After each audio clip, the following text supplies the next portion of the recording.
Good morning. हमने unit first जो है पेपर फर्स्ट की वो कंप्लीट कर दी है। पेपर फर्स्ट आपको दोबारा से रिमाइंड करवा दूं कि वो लोअर नॉन कॉर्डेटा के ऊपर बेस्ड थी। लोअर नॉन कॉर्डेटा में हमने टैक्सोनॉमी और classification of different phylum protozoa, Porifera, Coelenterata, Platyhelminthes और एस्केहेल्मिन्थीज का वर्णन पढ़ा, वो भी अप टू क्लास तक। और आपके सिलेबस में सिर्फ अप टू क्लास तक ही इसका अध्ययन करना है। अब हम बात करते हैं पैरामीशियम की। पैरामीशियम के सामान्य संरचना और फंक्शन। ये पेपर फर्स्ट में यूनिट सेकंड के अंदर आता है। पैरामीशियम ये एक प्रोटोजोन है। यदि आपको ध्यान हो, प्रोटोजोआ का क्लासिफिकेशन जो कि लोकोमोशन अंगों के ऊपर आधारित था, इसमें जो लोकोमोशन अंग है वो सीलिया है। तो सीलिया के ऊपर बेस्ड होने पे इसको क्लास सिलिएटा में रखते हैं। इसका ऑर्डर जो है वो होलोट्राइक का है। जीनस पैरामीशियम है और स्पीशीज जो हमारे सिलेबस में अलॉटेड है वो कॉर्डेटम है। पैरामीशियम की यदि हम संरचना देखें इस डायग्राम में, तो वो सीलिया दिख रहे हैं, इसीलिए इसको क्लास सिलिएटा में रखा है। और सीलिया के साथ साथ में हमें फूड वैक्यूल दिख रही है। दो न्यूक्लियस है, मैक्रोन्यूक्लियस, माइक्रोन्यूक्लियस। ओरल कैविटी है, कॉन्ट्रैक्टाइल वैक्यूल है। अब हम इन सब की 1 बाय 1 संरचना के ऊपर स्टडी करेंगे और इसी के साथ साथ में हम जो है इसके फंक्शन भी देखेंगे। सबसे पहले हमारे सिलेबस में आता है habitat and the culture of paramecium caudatum. Paramecium caudatum again वही ग्रीक शब्द है। ये ग्रीक शब्द जो है वो पैरामिकीज, जिसका मतलब होता है ओब्लांग। ओब्लांग मतलब थोड़ा टेढ़ा। और कॉर्डेटा मीन्स होती है टेल। तो ये कॉमनली जो है वो फ्रेश वाटर पॉन्ड्स में मिलता है, पूल्स में मिलता है।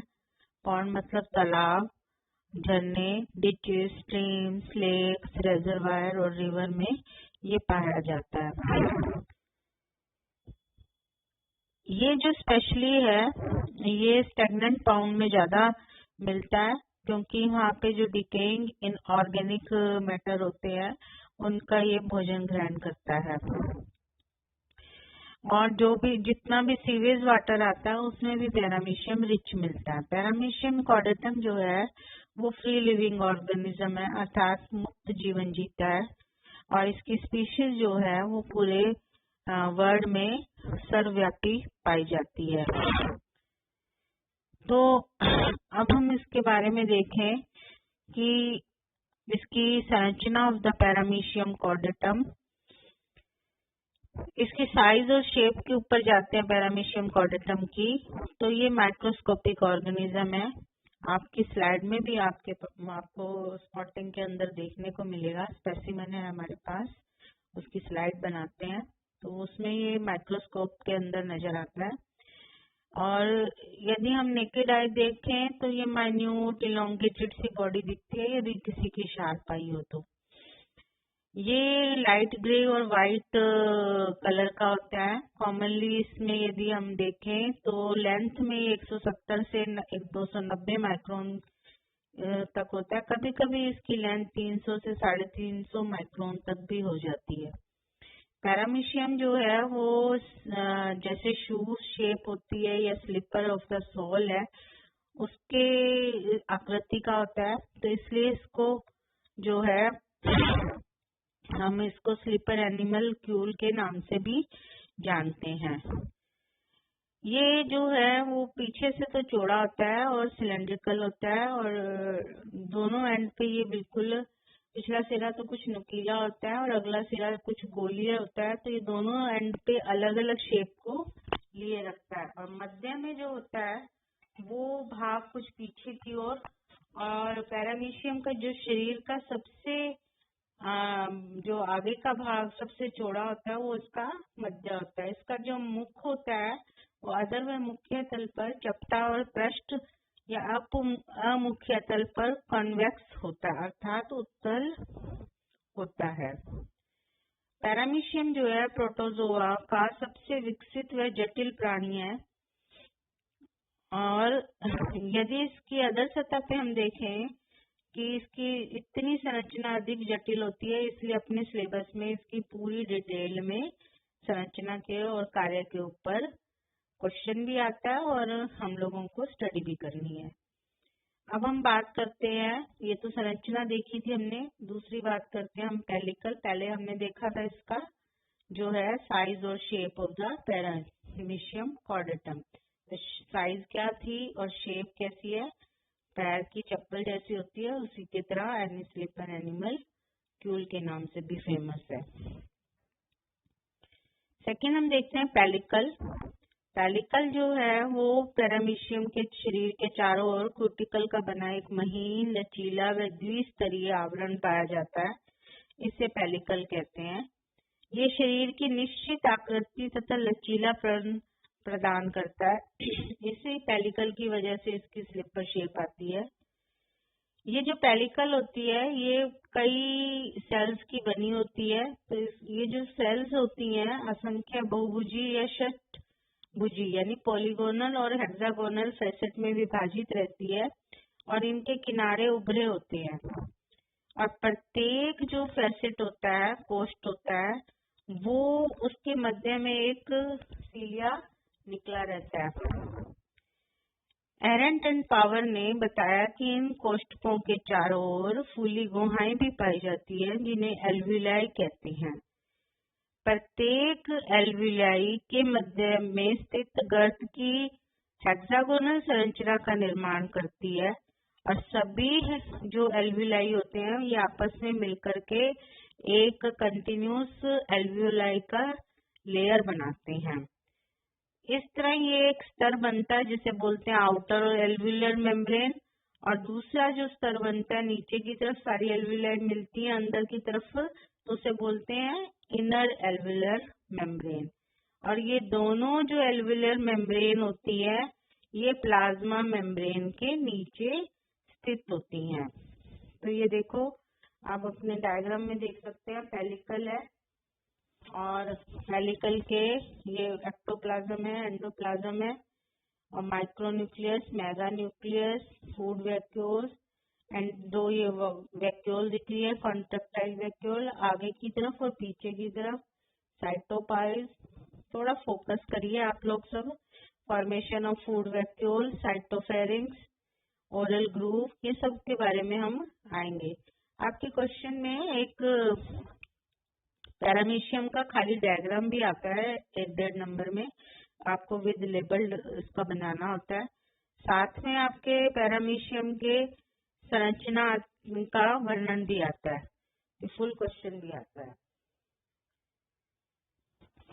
अब हम बात करते हैं इसकी, ये हमने बात करी इलेक्ट्रॉन माइक्रोस्कोप में एरेंट एंड पावर के बारे में बात की। ये देखो आपको ये दिख रही है हमें pellicle, outer alveolar membrane, inner membrane, और फिर ये एक्टोप्लाज्म अंदर की एल्वियुलर कैविटीज हैं, ये सर्कम सिलियरी स्पेसिस हैं, ये सीलिया है, एल्वियुलाई है, ओपनिंग ऑफ ट्रैकोसिस्ट दिख रही है। तो इस तरह से ये, अब हम थर्ड देखते हैं सीलिया। पेलिकल के बाद हमें सीलिया देखेंगे, तब ये डायग्राम हमें अच्छे से क्लियर हो जाएगा। जो सीलिया होता है पैरामीशियम के शरीर पर असंख्य महीन और छोटे छोटे रोम के समान जो रचनाएं पाई जाती हैं उन्हें हम सीलिया कहते हैं। पैरामीशियम के शरीर पर लगभग 10,000 से 14,000 तक सीलिया पाए जाते हैं। नीचे हमने लिखा हुआ इसमें जो मैं आपको बता रही हूँ। प्रत्येक जो सीलिया की लंबाई होती है वो 10 से 12 माइक्रोन तक होती है, और उसकी यदि विड्थ देखें, चौड़ाई या व्यास देखें, तो 0.27 माइक्रोन तक होता है। पैरामीशियम में जो है वो प्रत्येक सीलिया जो है वो पेलिकल के षटभुजी कोष्ठों से के सेंटर से निकलता है। ये हमने पहले भी बात की थी कि पेलिकल के जो एल्वियुलर हेक्सागोनल स्पेस बने हुए हैं कोष्ठ, उनके बीचों बीच सीलिया निकलता है। ये शरीर में अनुदैर्ध्य पंक्तियों में व्यवस्थित रहते हैं लॉन्गिट्यूडिनल रूप में। पूरे शरीर पर इनकी लंबाई समान होती है। सिर्फ पश्च सिरे पे जो सीलिया होते हैं ये बड़े होते हैं। पीछे की तरफ जो है सीलिया बड़े होते हैं। इन्हें हम कॉर्डल टफ्ट कहते हैं। इलेक्ट्रॉन माइक्रोस्कोप से हमने ये देखा कि सीलिया की जो आंतरिक संरचना होती है वो फ्लैजुला के समान ही होती है। और इसी के साथ साथ में हमने ये देखा कि प्रत्येक सीलिया के एक आधार पर बेसल ग्रेन्यूल या काइनेटोसोम निकलता है और काइनेटोसोम के चारों तरफ 9 परिधीय फाइबर जो होते हैं वो युग्मित होने से बनता है। प्रत्येक परिधीय जो पेरिफेरल माइक्रोफाइबर है वो 3 उपतंतुकों से मिलकर के बनता है और पक्ष जो सीलिया के बाहर की ओर का जीव द्रव्य का एक आवरण पाया जाता है। इस आवरण को हम बोलते हैं आउटर शीथ कहते हैं। डायग्राम में हम देखेंगे इसके नीचे जो है परिधि की ओर 9 पेरिफेरल फाइब्रल भी पाए जाते हैं और प्रत्येक 2 सब फाइबर से बना होता है। ये जो पेरिफेरल है मध्य में 2 तंतुको पाए जाते हैं जो भार वालों से पतले होते हैं, उन्हें सेंट्रल फाइबर कहते हैं। ये दोनों जो है इनर शीथ से घिरे रहते हैं और परिधीय तंतु के उप तंतु से 2 छोटी भुजाएं या प्रोजेक्शन भी निकले रहते हैं। अब हम लास्ट में आपको देखेंगे सीलिया का डायग्राम है। टिप है, ये प्लाज्मा मेम्ब्रेन है, बीच का ये सेंट्रल फाइबर है, ये आउटर फाइब्रल है और ये बेसल प्लेट है। ये हमें अल्ट्रा स्ट्रक्चर ऑफ सीलियम दिख रही है। ये देखो आपको ये दिख रहे हैं सीलिया की। यदि हमने इसको ट्रांसफर सेक्शन देखा तो आउटर माइक्रोट्यूब्यूल डबलर है, प्लाज्मा मेम्ब्रेन है, ये रेडियल स्पोक है, सेंट्रल माइक्रोट्यूब्यूल है, एक्सोनियम जिसे कहते हैं 2 और डायमिन आर्म्स है। ये है सीलिया की संरचना। अब हम इसके बाद में देखते हैं जो प्रोजेक्ट सीलिया को आपने देखा, इसी के साथ साथ में अब हम देखते हैं सीलिया के का कैसे ये आपस में जुड़ा रहते हैं। तो जो ये सीलिया होता है ये प्रत्येक आधारीय काय पे एक महीन काइनेटोडेस्मल या बेसल बॉडीज निकलती हैं।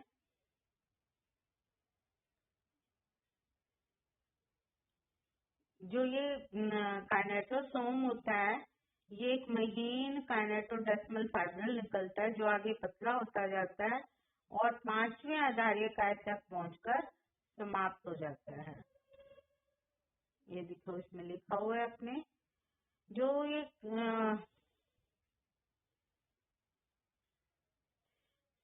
जो सिलिएचर होता है इसी के साथ में हम देखते हैं अल्ट्रा स्ट्रक्चर ऑफ, ये हमने बात की है। अब इसके बाद में हम देखेंगे इसका कैसे इंफ्रासिलियरी सिस्टम ये बनाता है। ये सीलिया की संरचना थी। 3.5 subfibril is slightly larger than the subfibril B, ये हमने देखा इसको डायग्राम में। और हाईली रिजोल्यूशन इलेक्ट्रॉन माइक्रोस्कोप में हमने पेरिफेरल और सेलेंट्रल फाइबर जो है सीलिया के जो है 10 to 12 filament of 40 angstrom thickness के होते हैं और ईच फिलामेंट जो फिलामेंट होता है वो बीडेड होता है और each bead arrange in the lattices of 40 से 50 एंगस्ट्रॉम की तरह अरेंज रहता है। तो ये इस तरह से हमने सीलिया के बारे में देखा। अब हम नेक्स्ट देखेंगे इसका सेकेंड लेक्चर में कि ये सीलिया आपस में जुड़ करके हमने बात की थी ये सीलिया लोकोमोशन करते हैं। तो ये क्या सिस्टम बनाते हैं इंफ्रासिलियरी सिस्टम जिसके द्वारा ये लोकोमोशन की क्रिया करते हैं। अब ये हमें देखें तो डायग्राम में दोबारा से रिवाइज करें तो ये एक्टोप्लाज्म है और ये एंडोप्लाज्म है।